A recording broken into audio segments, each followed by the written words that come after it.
Salam sejahtera, anda bersama Sinar Huda dalam Agenda Awani Asia. Dan untuk jam ini, kami ingin bawakan perbincangan mengenai konflik antara Ukraine dan Rusia yang genap setahun pada 24 Februari lalu dan juga telah menyaksikan berpuluh ribu terkorban. Namun sehingga kini, konflik ini masih belum lagi menunjukkan sebarang tanda reda.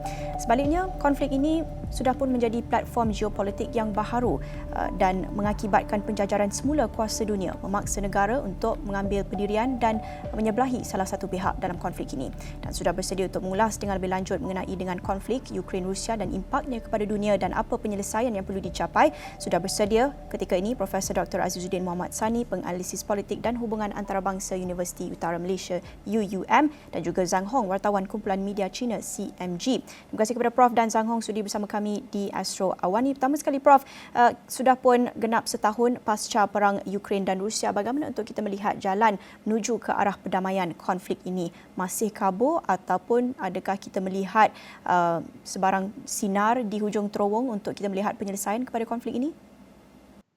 Ya, saya rasa perang ini telah berlangsung selama setahun kan, dan kalau kita lihat masih lagi belum ada jalan penyelesaian yang konkret lah melihat pada konflik antara Ukraine dan Rusia ini.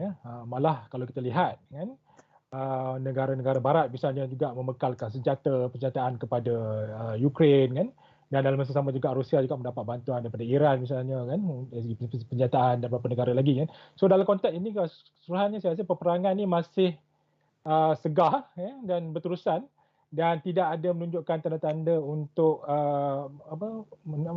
menemui jalan penyelesaian. Dan kalau kita lihatlah, sebab bagi saya bukan mudah untuk memenangi sesuatu peperangan. Kalau kita ambil contoh, Profesor Joseph S. Nye Junior ada mengatakan bahawa untuk memenangi perang, faktor smart power tu kena ada kira, iaitu maknanya misalnya Rusia, kalau mereka ingin menang dalam perang ini, mereka perlu mengambil kira faktor hard power menggunakan tentera dan juga smart power yang menggunakan langkah-langkah diplomasi dan cara memenangi heart and mind kepada penduduk Ukraine. So dalam konteks ini saya rasa tak nampak keadaan itu berlaku lagi. Dan kalau secara umum lah, kalau mengikut trend ataupun pattern peperangan yang pernah berlaku yang skalanya sebegini, misalnya kalau kita ambil contoh perang Vietnam dulu tahun 1960-an sampai 1970-an kan, ataupun perang Afghanistan yang pertama ketika Rusia menduduki Afghanistan, ataupun perang Afghanistan yang kedua ketika Amerika Syarikat menduduki Afghanistan. So dan mengambil kira contoh-contoh ini, kita jelas menunjukkan bahawa kemungkinan perang ni bukan hanya setahun, berlanjutan lebih panjang daripada itu dan mungkin merangkui sedekad. Tapi ini bergantung kepada sejauh mana penyelesaian yang diambil oleh pihak-pihak yang berkepentingan lah, misalnya Pertubuhan Bangsa Bersatu misalnya, untuk mencari jalan penyelesaian kepada konflik ini. Tapi secara umumnya masih lagi belum ada jalan konkret ke arah penyelesaian yang lebih aman berlaku pada masa kini lah. Perang ini bukan hanya melibatkan Ukraine dan Rusia, tapi sekarang ini sudah menjadi seolah-olah platform geopolitik yang melibatkan kuasa-kuasa besar, negara-negara besar, Amerika Syarikat, NATO, Eropah, China juga sekarang terlibat. Bagaimana untuk kita memahami isu ini dari segi geopolitik dan bagaimana kesannya kepada hubungan antarabangsa? Ya, kalau banyak komentari ataupun komentar yang telah dikemukakan oleh banyak sarjana antarabangsa dan juga tokoh politik antarabangsa yang juga melihat bahawa banyak konflik ini bertitik tolak kepada peluasan keanggotaan NATO itu sendiri, yang mana sekarang ini ingin mencukupi hampir keseluruhan negara-negara di sebelah Eropah Barat, dan sekarang ini sudah memasuki wilayah-wilayah yang dulunya berada dalam Pakatan Warsaw ketika perang dingin yang dulu. Misalnya negara-negara yang sekarang ini ada yang seperti Poland misalnya, dulu sebahagian daripada wilayah naungan Soviet Union, tapi sekarang ini dah menjadi anggota kepada NATO misalnya. So dalam konteks ini ada kebimbangan di pihak Rusia bahawa berlakunya peluasan ini ataupun expansion ini menyebabkan sepadan ataupun negara dia tergugat. So dalam konteks ini Rusia melihat bahawa peperangan ini adalah peperangan kelangsungan negara mereka ataupun survival, kerana bimbangkan peluasan ini akan menyebabkan satu masa nanti Rusia akan dikuasai oleh pihak barat. Kerana kalau kita lihat kenapa Ukraine itu penting, kerana dia adalah laluan langsung daripada Eropah Barat terus ke Rusia. Dan sekarang ni kalau kita lihat pattern peperangan itu bukanlah untuk menguasai keseluruhan Ukraine itu sendiri, tapi lebih untuk mewujudkan dikenali sebagai negara penampan atau buffer zone di Donbas region, iaitu penguasaan terhadap kawasan seperti Luhansk dengan Donetsk. So dalam kat sini kalau kita lihat bahawa sebenarnya apa yang Rusia ingin lakukan adalah mewujudkan negara ataupun sepadan yang boleh menjadi penampan kepada perluasan wilayah NATO itu sendirilah. Selain pada faktor lain yang saya rasa memberi kesan ataupun memain peranan utama juga adalah faktor tenaga ataupun gas dengan petroleum, yang mana Rusia adalah penyalur ataupun yang menjual gas dan petroleum ke Eropah, dan Jerman menjadi satu-satu klien yang paling utamalah kepada Rusia. Dan sekarang ni kalau kita tahu bahawa isu ini menjadi isu duri dan daging lah antara Eropah Barat dan juga Rusia, yang mana pergantungan gas dan minyak ni menyebabkan Eropah Barat mungkin nanti akan pula dikuasai oleh Rusia. Itu pandangan geopolitik secara umum lah. So apa yang berlaku sekarang ni adalah persaingan yang disebut sebagai polariti, sebab dunia sekarang ni telah memasuki era multipolar, yang mana kuasa besar sekarang ni adalah selain daripada Amerika Syarikat, yang kita lihat sekarang ni juga Rusia dan China yang mengimbangi kuasa Amerika Syarikat itu. Jadi persaingan geopolitik ini menyebabkan konflik yang berlaku yang lebih dilihat sebagai konflik proksi yang berlaku di Ukraine itu sendiri. Itu impak kepada negara-negara lain, tetapi penglibatan negara ataupun kuasa-kuasa besar dalam perang Ukraine dan Rusia ini, adakah ini akan menjadikan konflik ini semakin sukar, semakin rumit untuk diselesaikan? Ya, saya rasa semakin rumit sebab setakat ni tidak pihak PBB misalnya gagal mencari jalan penyelesaian untuk sekurang-kurangnya menguatkuasakan gencatan senjata. Jadi itu langkah yang paling utama sekali perlu dilakukan, tapi masih lagi tidak berlaku. Dan kalau kita lihat peperangan masih berterusan di wilayah sebelah timur Ukraine itu sendiri. Dan dan yang terbaru kalau kita nak boleh bincangkan adalah inisiatif yang dibawa oleh China, 12 poin dokumen yang dibawa oleh China untuk melihat sama ada pihak Rusia dengan Ukraine boleh duduk semeja berbincang. Dan setakat ini sambutan baik disampaikan oleh pihak Rusia lah. Dan Ukraine sendiri, Vladimir Zelensky juga dikatakan ingin berjumpa dengan pemimpin utama China, Xi Jinping untuk membincangkan tentang 12 perkara ini. Tapi sudah tentulah pihak Eropah Barat tidak setuju. Joe Biden telah menyatakan pandangan dia tidak setuju dengan pendekatan inilah. Tapi saya rasa inisiatif sebegini kena ada untuk memastikan peperangan ini dapat diselesaikan secara yang segera, sebab kerana impak dia sangat luas kepada yang kita tahu beri kesan kepada ekonomi global secara keseluruhan. Kenaikan harga barang makanan misalnya, barang makanan haiwan, gandum juga meningkat, dan kerencatan ekonomi global juga adanya peranan perang ini terhadap perkara tersebut. Jadi dalam konteks ini saya rasa penyelesaian yang konkret dalam masa secepat mungkin tu saya rasa amat penting buat masa ini. Prof ada sebut mengenai dengan 12 perkara yang dibentangkan oleh China, 12 perkara untuk mencapai keamanan ataupun pelan keamanan, 12-point peace plan for the Russia-Ukraine war.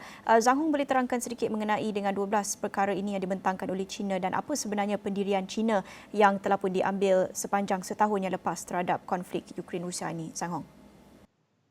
Ya, terima kasih. Sebenarnya kalau kita lihat masyarakat dan bangsa banyak membincangkan tentang itu impak yang dibawa oleh perang Ukraine Rusia kepada dunia, yang termasuk apa yang sudah disentuh oleh Profesor tadi lah, iaitu macam bekalan tenaga atau makanan. Ini sudah menjadi satu masalah yang besar, dan juga kita lihat atau sebenarnya perdagangan global juga terjejas. Kita lihat kalau baru-baru ini banyak kapal kargo tunggu di pelabuhan di China dan juga di Malaysia, di Indonesia, kerana mereka tak ada kontrak. Kalau sekarang ekonomi China sudah dipulihkan selepas cuti panjang tahun baru China, banyak perkiraan di operasi semula, tapi kita mendapati banyak kontrak-kontrak dari Eropah dibatalkan kerana mereka sekarang memang sudah tak mampu untuk membayar untuk memberi belah lagi melaksanakan kontrak tersebut. Dan inilah semuanya saya rasa masih boleh dikatakan impak yang sampingan saja. Impak yang paling besar itu sebenarnya itu adalah korban kedua-dua negara yang terlibat. Saya rasa nyawa itu yang boleh dikatakan bayang yang paling besar dalam perang. Oleh itu, pendirian China ialah sebenarnya konsisten, iaitu memanglah kalau kedaulatan negara, setiap negara tak boleh dijejaskan. Tapi sekarang sudah ada perang. Yang paling penting ialah mengadakan rundingan damai. Menggalakkan mereka duduk bersama-sama untuk membincangkan satu penyelesaian. Dan pada masa yang sama, kita perlu mengetepikan konsep itu perang dingin yang punya. Kita tahu kalau sebenarnya NATO ini tinggalan perang dingin. Dan kita tahu mengapa sekarang ada masalah antara Ukraine dan Rusia. Dulu mereka macam saudara mara. Dan dulu mereka semuanya anggota dari Kesatuan Soviet. Jadi mengapa Kesatuan Soviet terpecah? Justru kerana di belakangnya ada pendalang tertentu lah.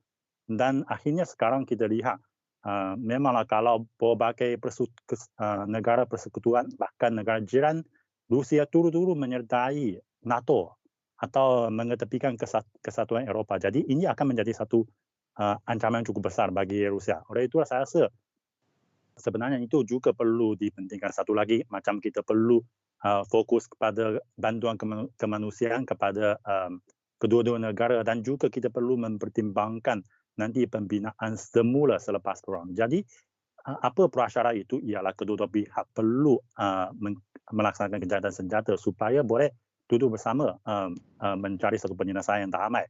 Dan seperti apa yang sudah diperkenalkan dulu oleh Profesor, iaitu China sudah mengeluarkan atau menawarkan satu penyelesaian atau menawarkan rundingan damai, dan ini disambut oleh kedua pihak. Tapi justru ketika barulah Presiden Ukraine Zelensky beliau sendiri pun menyatakan boleh bertemu dengan pemimpin dari China untuk melaksanakan rundingan atau perbincangan yang lebih mendalam. Kita lihat Presiden dari Amerika Syarikat Joe Biden, dia segera katakan kalau plan yang disediakan oleh China hanya membawa faedah kepada Rusia saja, oleh itu tak boleh diterima. Kita tahu sekarang memang kalau dia ada suara macam ini, sebenarnya Ukraine dia pun boleh dikatakan tak berani untuk terus mengadakan komunikasi lagi dengan China. Itulah masalah yang paling besar saya rasa pada masa ini, yaitu memang ada pihak macam China mau menyelesaikan ini kerana dia memang sudah membawa impak kepada seluruh dunia, tapi ada pihak dia tidak mau perang ini berakhir. Dia mau perang ini berlarutan panjang supaya untuk berkhidmat untuk agendanya sendiri.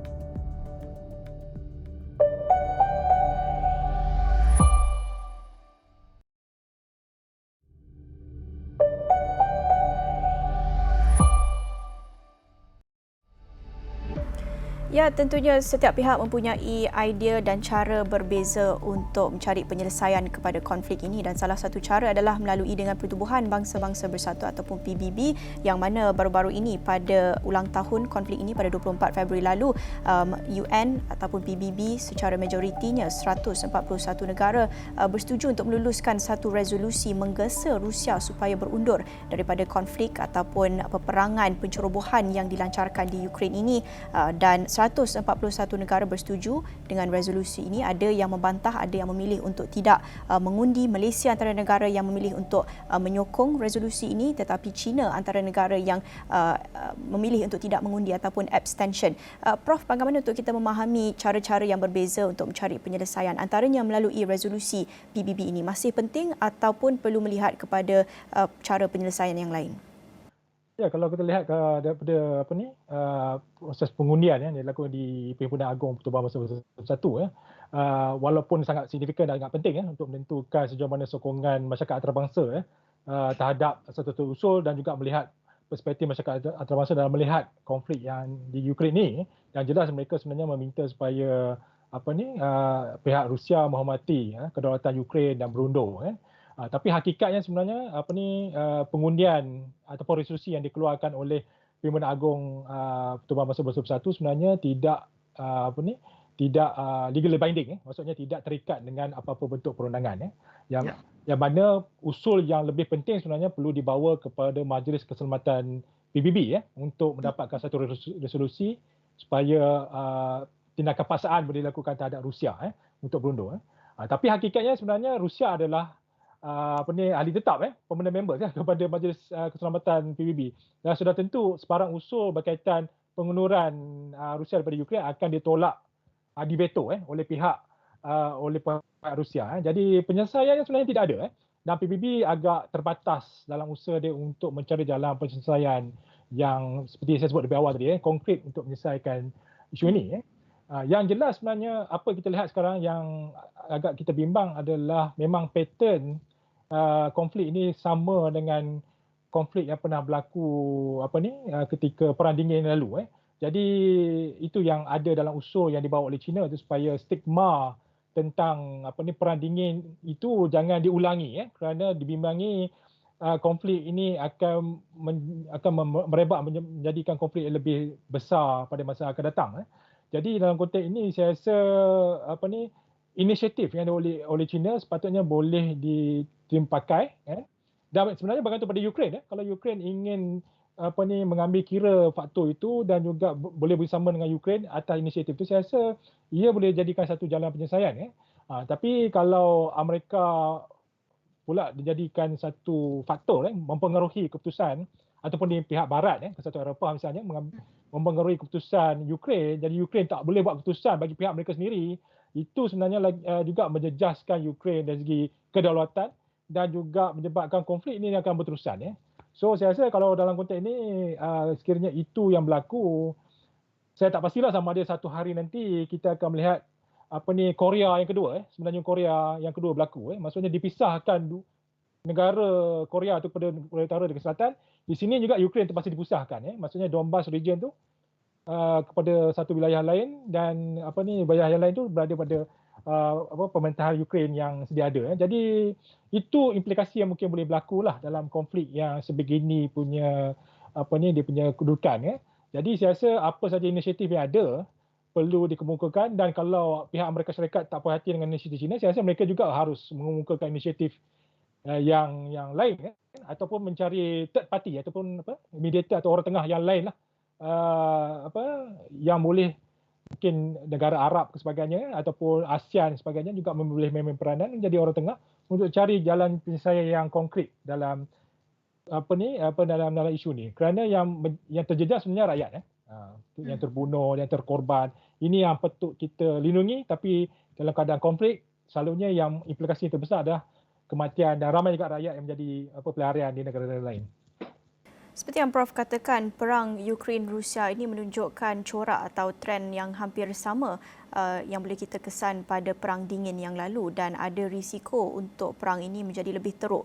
Tapi apa sebenarnya yang Prof jangkakan boleh menjadi kemuncak krisis ini? Adakah perang ini berisiko mencetuskan Perang Dunia Ketiga, World War III? Saya tak rasakan ia akan menjadi Perang Dunia Ketiga kerana dia akan menjadi konflik yang lebih meluas dan keadaan global juga akan terjejas, terutama dari segi ekonomi lah. Jadi saya tak nampak dalam masa terdekat ini keadaan itu akan berlaku. Dan kalau kita tengok reaksi daripada pihak Barat sekalipun, mereka hanya membantu Ukraine dari segi persenjataan dan juga mungkin menghantar tentera-tentera upahan ke Ukraine, tapi mereka tidak terlibat secara langsung dalam perang tersebut sebab mereka tidak mahu perang itu menjadi perang global lebih besar. Dan kerana kita bimbang kalau berlakunya perang global yang lebih besar atau Perang Dunia Ketiga, kemungkinan senjata nuklear juga akan digunakan. Itu salah satu inisiatif yang dibawa oleh China juga, melarang senjata nuklear digunakan, dan juga rasa sama juga jangan menyalahgunakan ataupun maksudnya kita kena melindungi plan-plan nuklear yang ada di Ukraine itu sendiri, yang ada banyak di Ukraine. So dalam konteks ini saya rasa kalau negara boleh bereaksi untuk tidak cross dia maksudnya melangkaui apa yang berlaku setakat ini, saya rasa kita boleh mengelaklah Perang Dunia Ketiga itu berlaku. Cuma ia tidak akan memberi kebaikan pada siapa-siapa kalau berlakunya. Dan kesulitan itu Malaysia, negara-negara lain juga mungkin ambil pendirian tidak campur tangan secara langsung dalam konteks perbalahan ini. Biar menjadikan ia sebagai perang di Eropah tapi tidak melibatkan perang yang lebih besar di peringkat negara-negara lain di Afrika, di Asia dan sebagainya. Mungkin tidak akan mencetuskan Perang Dunia Ketiga, tetapi pandangan Prof, adakah wajar untuk kita menggelar Perang Ukraine-Rusia ini sebagai satu perang proksi yang melibatkan negara-negara berkuasa yang lain? Ya, saya rasa sekarang ni jelas ia satu perang proksi di antara pihak Barat dan Rusia dan ini sebenarnya ataupun corak ataupun pendekatan yang sama dengan kalau kita lihat dalam perang Korea misalnya, perang Vietnam, perang Afghanistan, sama pendekatannya. Jadi saya rasa kalau tidak ada penyelesaian, kita akan melihat satu jangkauan sampai mungkin lebih pada satu dekad perang ini akan berterusan.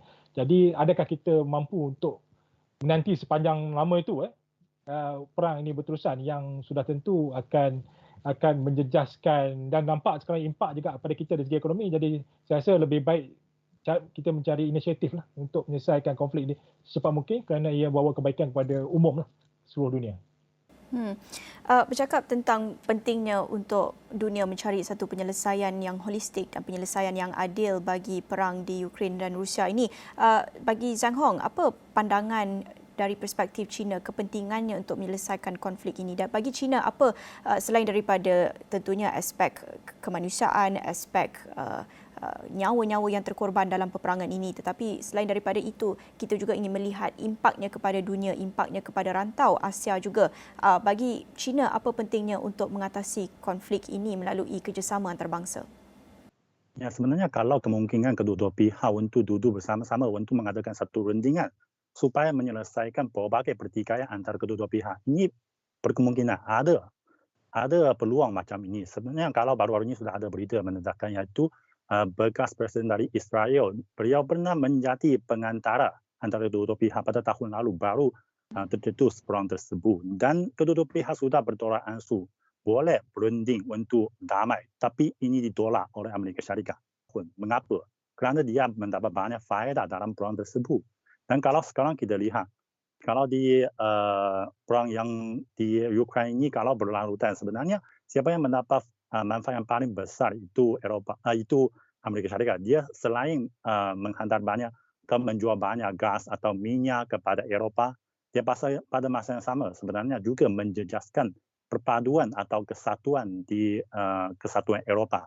Kita sekarang boleh lihat ada banyak suara yang berbeza sebenarnya antara berbagai negara-negara Eropa. Ada yang bersikap cukup keras terhadap Rusia, tapi macam bagi Perancis, presidennya pun sudah menyatakan tidak mungkin menghancurkan Rusia dalam perang ini, dan selepas perang ini mestilah masih perlu ada hubungan dengan Rusia. Jadi sekarang kita lihat sebenarnya Rusia atau Eropa terpaksa menyediakan semakin banyak dana, semakin banyak senjata kepada medan Ukraina punya. Dulu kita tahu kalau kesatuan Eropa selalu berusaha untuk semakin berdikari, bahkan dalam bidang ketenteraan atau pertahanan, dia mau tidak terlalu tergantung kepada kuasa dari Amerika Syarikat. Dia mau menumbuhkan pasukan reaksi cemas dari diri punya. Tapi sekarang kita lihat berbagai meriam atau peluru yang dikeluarkan setiap bulan tak cukup untuk digunakan di Ukraina. Dan tank dari berbagai negara sendiri punya sekarang terpaksa untuk dihantar ke Ukraina.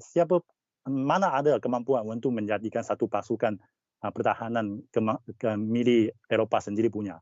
Dan pada masa yang sama kita lihat kalau kita tahu baru-baru ini di Ohio, di Palestin Timur itu, pekan Palestin Timur, ada satu letupan yaitu bahan kimia beracun di sana. Penduduk tempatan menunggu kedatangan Presiden mereka, tapi Presiden Joe Biden pada hari itu membawa kontrak sebanyak 500 juta.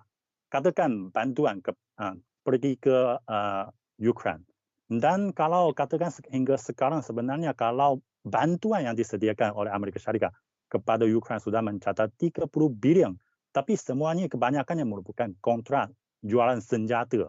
Dan siapakah akan mendapat wang ini sebenarnya kompleks industri ketenteraan atau senjata di Amerika Syarikat. Ya. Jadi kita pun tahu kompleks ini sebenarnya merupakan juga pihak yang cukup besar untuk menyediakan sumbangan atau derma wang politik kepada Washington. Jadi sebenarnya ini merupakan satu edaran.